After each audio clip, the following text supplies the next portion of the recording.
Sekarang kita lanjut ke soal nomor 29. Nah, di sini soalnya ialah sebuah limas persegi TABCD dengan sisi alas AB sama dengan BC sama dengan 8 cm dan tinggi 8 cm. Besar sudut yang terbentuk antara bidang TBC dan ABCD adalah θ. Nilai sin θ adalah berarti di sini kita disuruh untuk mencari nilai sin θ gitu ya. Di mana θ-nya dibentuk antara bidang TBC dan ABCD. Nah, tapi sebelum kita ke sini, kita lanjut dulu ke sini. Di mana di sini dikasih tahu bahwasanya sebuah limas persegi TABCD dengan sisi alas AB sama dengan BC sama dengan 8 cm.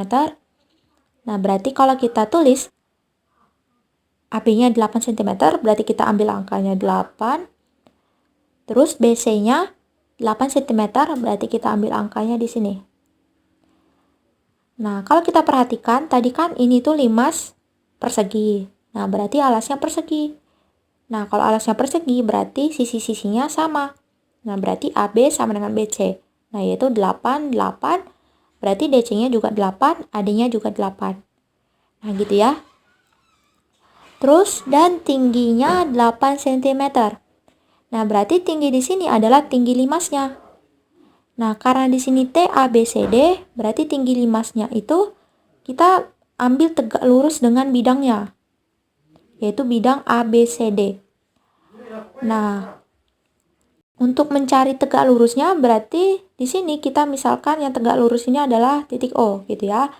Nah, jadinya tinggi dari limas ini adalah panjang TO-nya atau OT-nya. Di mana panjang OT-nya di sini adalah 8. Gitu. Nah, sekarang kita akan mencari besar sudut yang terbentuk antara bidang TBC dan ABCD. Nah, kita perlu mentandai yang ABCD-nya dulu. Kita ambil warna merah. Terus TBC-nya gitu ya berarti. TBC-nya warna biru. Nah, sekarang kalau kita mau cari sudutnya, kita harus perhatikan yang segitiganya dulu. Dimana kalau di segitiga di sini, kita akan mencari garis tinggi yang berhubungan dengan bidang yang akan mau kita hubungkan. Nah, jadinya dari segitiga ini dan ini berarti kan ada hubungannya gitu ya kalau kita ambil tingginya. Dimana kalau kita ambil tingginya berarti yang ini. Nah, kita misalkan ini titik P. Nah, dimana kalau kita ambil garis tingginya kan berarti ini tegak lurus gitu kan ke segitiganya ini. Gitu ya. Nah, terus kalau kita perhatikan lagi, ini tuh kan segitiga. Kalau kemungkinannya berarti kan ini segitiga sama sisi atau segitiga sama kaki gitu kan. Karena di sini untuk segitiganya yang sisi miringnya itu sama semua panjangnya. Jadi panjang AT itu sama aja dengan panjang DT, sama aja dengan panjang BT, sama aja dengan panjang CT. Nah, jadinya ini tuh kemungkinannya kalau nggak segitiga sama kaki, segitiga sama sisi. Nah, tadi kalau kita perhatikan, yang diketahui itu kan sisi alasnya tuh, yaitu AB dengan BC, terus tingginya 8 cm. Nah, berarti untuk yang miringnya di sini kita nggak tahu berapa. Nah, jadinya kemungkinan itu kalau nggak segitiga sama kaki, berarti segitiga sama sisi, gitu ya. Nah, berarti kalau misalkan kita ambil tingginya di sini, misalkan kita potong gitu ya, misalkan kertas segitiga ini, walaupun dia nanti segitiga sama kaki ataupun segitiga sama sisi, nanti besar dari segitiga ini akan sama dengan segitiga yang ini, gitu. Dimana karena sama berarti alasnya juga sama. Untuk yang BP sama aja dengan yang PC. Nah, gitu juga TB sama dengan TC. Nah, tadi BC-nya 8 cm gitu ya, yang ini. Nah, berarti BP-nya tinggal kita bagi 2 aja. Jadinya BP-nya 4, PC-nya berarti 4 juga. Nah, gitu ya. Nah, selanjutnya dari sini kan kita dapat garis tingginya tuh kan. Nah, sekarang kita akan mencari hubungannya lagi. yaitu hubungan antara segitiga ini dengan segitiga yang ini. Dimana dari sini kita akan, misalkan kita akan fokus ke T-nya di sini, apakah bisa kita hubungkan ke bidang yang ini? Dimana kalau kita perhatikan, ini tuh bisa kita hubungkan. Dimana kita ambil tingginya, tinggi dari limasnya. Dimana kalau kita ambil tinggi dari limasnya, berarti tinggi ini itu berhubungan pada TBC dan segitiga ABCD gitu ya. Nah, jadinya karena ini tinggi dari limas, berarti ini tuh otomatis siku-siku gitu. Nah, sekarang dari kedua garis yang kita dapat, kita coba hubungkan gitu supaya dapat tetanya. Nah, kalau kita hubungkan nanti akan terbentuk segitiga TOP dengan siku-sikunya di titik O, bukan di titik P gitu ya. Nah, kenapa bukan di titik P? Karena ini tuh kalau kita lihat udah pasti di sini OT-nya di sini adalah garis tingginya. Jadi kalau ini garis tinggi pada sebuah limas persegi ini, berarti ini tuh gak bisa miring lagi. Ini tuh otomatis segitiga siku-sikunya, di mana siku-sikunya ada di titik O. Nah, kalau misalkan kita anggap nih, ini juga siku-sikunya, berarti kan ini tuh membingungkan gitu kan. Karena kan dari sini kita nggak tahu nih, ini tuh segitiga apa gitu. Nah, gitu. Karena kan ini siku-sikunya sama gitu ya. Nah, kalau siku-siku kan berarti kan ini kita anggap lurus lagi. Nah, berarti kan siku-sikunya seperti ini harusnya gitu kan. Nah, gitu. Jadi kalau misalkan siku-siku yang seperti ini, berarti ini tuh hanya membantu aja gitu, supaya kita mendapatkan garis tingginya gitu. Jadi TP di sini, ini tuh berarti garis hipotenusanya gitu ya. Nah, gitu. Oke, sekarang kita akan gambar. Di sini TOP. Di sini itu siku-siku. Oke, tadi TO-nya 8. Oke, sekarang kita akan mencari OP-nya dulu. Dimana kalau kita lihat di sini, ini itu OP. Nah, sekarang kita coba perpanjang gitu ya. Nah, perpanjang. Nah, berarti ini tuh kan, kalau misalkan ini Q gitu ya, jadinya QP. Nah, berarti QP di sini, ini tuh sejajar dengan AB dan DC. Gitu ya, sejajar. Nah, karena sejajar, berarti kita bisa perhatikan. Di sini itu O-nya merupakan titik tengah gitu ya, dari ABCD di sini. Berarti ibaratnya OP di sini dan OQ-nya ini merupakan setengah dari panjang QP di sini. Karena di sini itu titik tengahnya di O. Nah, berarti ini itu sama aja dengan panjang yang ini. Nah, gitu ya.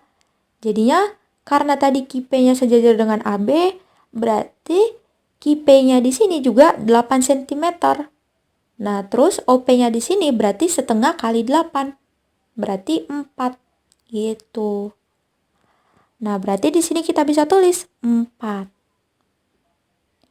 Nah, sekarang kita bisa perhatikan lagi. Di sini kan tadi besar sudut yang terbentuk antara bidang TBC dan ABCD adalah theta.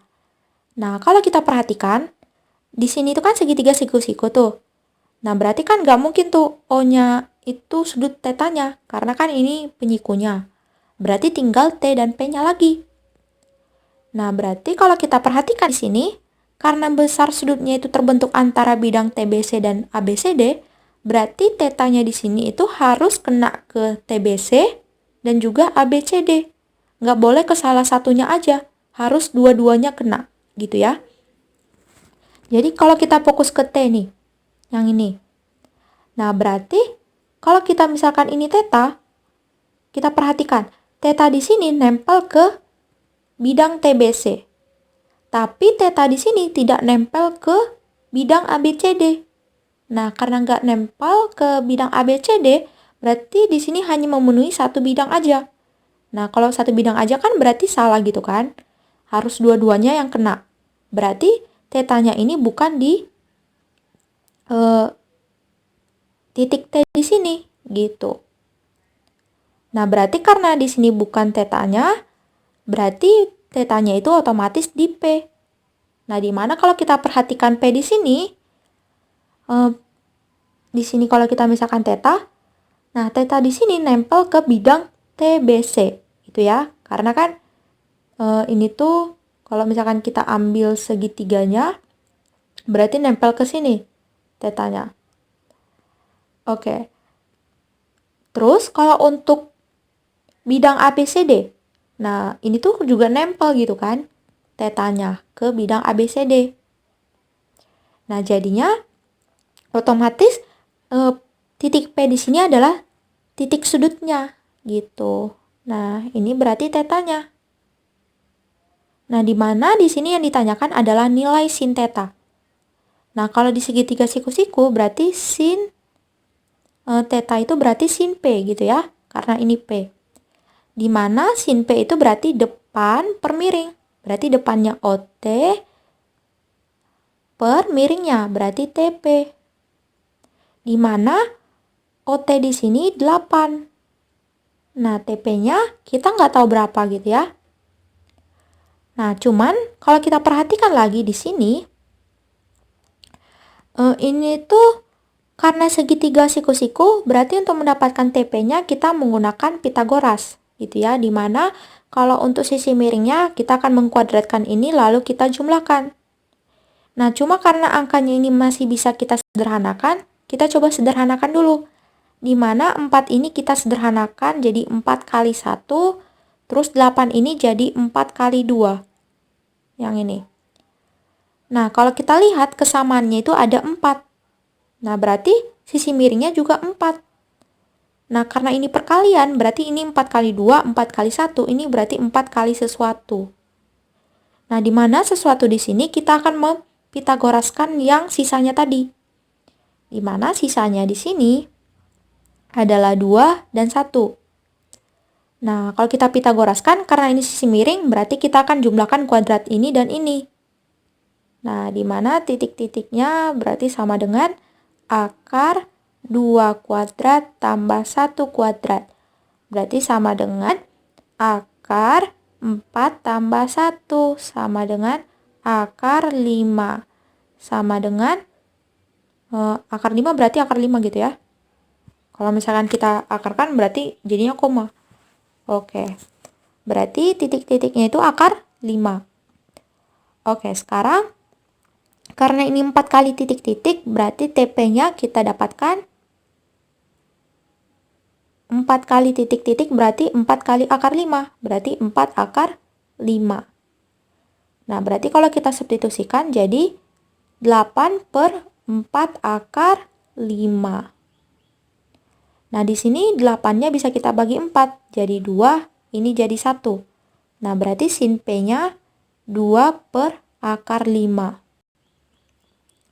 Dimana di sini kalau kita perhatikan akarnya itu di pembilang. Nah ini penyebut, berarti kita akan rasionalkan. Kalau kita rasionalkan berarti kita akan kalikan dengan akar sekawan, yaitu akar 5 per akar 5 gitu ya. Jadi kalau ini akar sekawannya di sini akar, berarti dikalikan dengan akar sekawannya juga.